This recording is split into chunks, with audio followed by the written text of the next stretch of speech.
Taktik sang juara bertahan Persib Bandung udah mulai terbaca oleh lawan-lawannya. Arema Malang keren banget bisa menahan sang juara bertahan di kandangnya sendiri. Mari kita bahas dari sudut pandang penikmat sepak bola, bukan pengamat sepak bola. Dari Sabang sampai Merauke, kita bersaudara.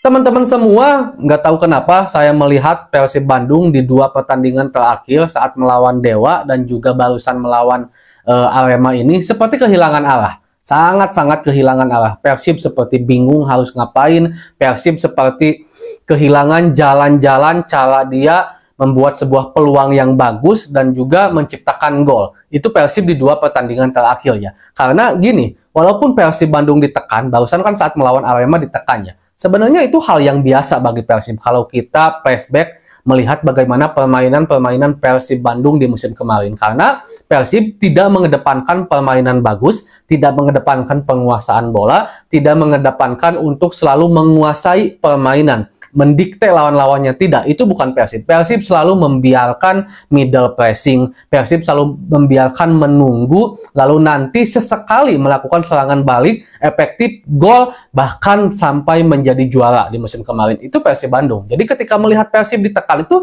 hal yang biasa sebenarnya. Cuman, sangat-sangat cuman di pertandingan barusan saat melawan Arema, Persib bukan hanya ditekan, memang hasilnya imbang.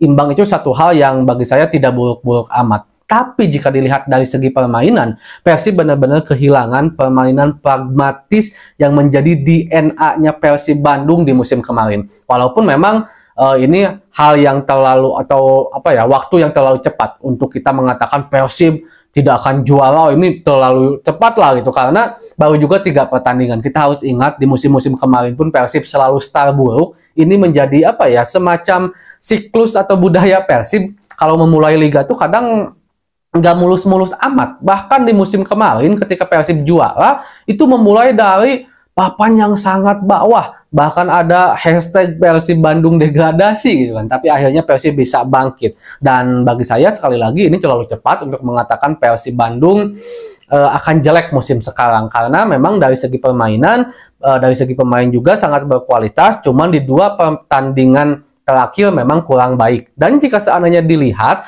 dari 2 pertandingan terakhir, sebenarnya alasannya ya banyak hal ya. Cuman bagi saya ada 2 hal yang paling layak untuk dibahas. Yang pertama, memang lawan-lawan dari Persib Bandung, yang pertama Dewa dan juga Arema tadi, memiliki kualitas dengan pemain-pemain yang hebat. Mungkin juga mereka udah membaca bagaimana cara main Persib Bandung. Yang kedua, Persib cukup bermasalah karena kehilangan pemain-pemain inti di 2 pertandingan terakhir. Saat melawan Dewa harus kehilangan Marco, harus kehilangan David Da Silva juga gitu kan. Bahkan tidak bisa memainkan seorang super sub yang biasanya selalu mengubah keadaan ketika buntu Beckham Putra. Di pertandingan barusan pun sama, David Da Silva sama sekali tidak bermain karena memang lagi cedera, diistirahatkan. Marco bermain di babak kedua menit-menit akhir. Dan tentu sang penjahit dari Persib Bandung ini apa ya, belum ada yang sepadan menggantikannya. Walau memang ada Adam Alis, pemain yang sebenarnya berkualitas,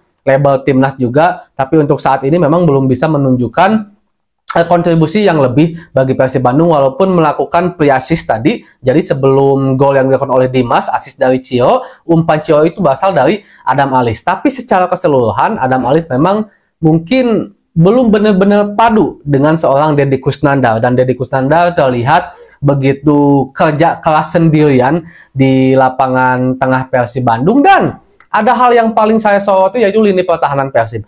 Persib Bandung itu di musim kemarin terkenal dengan lini pertahanan yang sangat kokoh dan juga lini serang yang sangat hebat. Nah, sekarang kita masuk ke lini pertahanan dulu. Karena dulu ada duo twin yang benar-benar luar biasa. Alberto begitu sepadan mendampingi seorang Nick Weaver. Tapi saya juga nggak tahu kok bisa ya Persib Bandung malah harus kehilangan seorang seorang Alberto yang sangat berkualitas. Karena kita harus akui walaupun di awal-awal sangat struggle, tapi seiring berjalannya waktu Alberto menunjukkan kalau dia adalah pemain berkualitas dari Spanyol yang dibawa oleh nahkoda Persib sebelumnya, yaitu Luis Milla. Dan harus kehilangan di musim sekarang yang pada akhirnya Gustavo Franca atau mungkin ini pertahanan Persib secara umum harus adaptasi kembali dengan datangnya seorang Gustavo Polanco. Sebenarnya Gustavo Polanco ini kalau dari segi CV pun sebenarnya lebih baik daripada Alberto. Bahkan dari performa pun kelihatan kalau dia memang punya kualitas sebenarnya. Cuman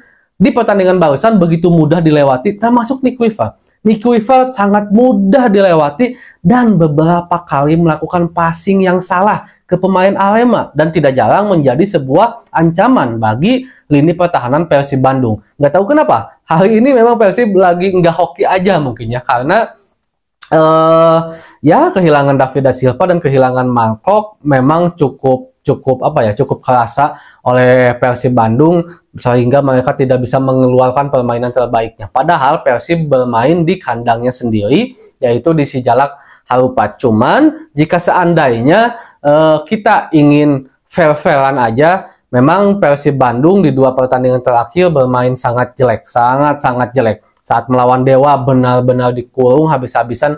Barusan memang saling jual beli serangan. Tapi kalau seandainya teman-teman rajin nonton Persib Bandung, itu bukan Persib yang sesungguhnya. Kenapa? Karena Persib Bandung yang sesungguhnya itu terbiasa bermain efektif dan efisien. Nggak terlalu banyak nyerang, nggak terlalu banyak pegang bola, hanya cukup 2 atau 3 atau 4 kali serangan, itu bisa jadi sebuah peluang yang akurat dan gol. Itu Persib. Nah barusan itu nggak jelas. Cepatnya itu cepat long ball, tujuannya nggak jelas. Ini jelas bukan Persib banget, walaupun yang memang hasilnya nggak terlalu mengecewakan. Kalau menurut saya ya imbang. Tapi kalau dari segi permainan sekali lagi itu sangat mengecewakan, khususnya untuk saya yang memang selalu menganalisis permainan dari Persib Bandung. Ya bukan tanpa alasan dengan tidak adanya seorang Mark Klok yang dimana penjahit ulung dari Persib Bandung yang sangat bisa untuk mengantarkan bola dari lini pertahanan ke depan, sangat bisa menjadi seorang back to back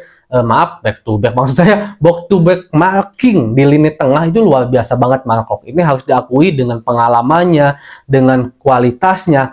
Persib sangat kehilangan seorang Markok. Adam Alis belum bisa memperlihatkan kalau dia memang sepadan dengan Markok. Dan tidak ada seorang David da Silva. Selain David da Silva ini adalah seorang goal getter yang sempurna, kalau menurut saya, bahkan saya tidak segan untuk mengatakan kalau David da Silva adalah seorang striker yang sempurna di Liga 1. Kenapa? Karena kan biasanya identiknya kalau seorang striker itu, contoh Marco Simic di Persija, itu nggak bisa dikasih bola lari, harus bolanya itu di depan seorang Marco Simic. Harus seperti itu. Tapi ketika dia pegang bola, wah itu mengerikan banget Marco Simic. Nah David da Silva tuh nggak mau kasih bola lari, mau kasih bola di kakinya, dia akan olah dengan dribble cappingnya. Mau bola itu dikasih di belakang, dia akan dribble ke depan. Mau bola itu di atas, dia akan olah sendiri. Jadi David da Silva itu sempurna sekali untuk seorang penyerang. Ditambah lagi bagaimana peran aktif seorang David da Silva. Kadang dia pegang bola,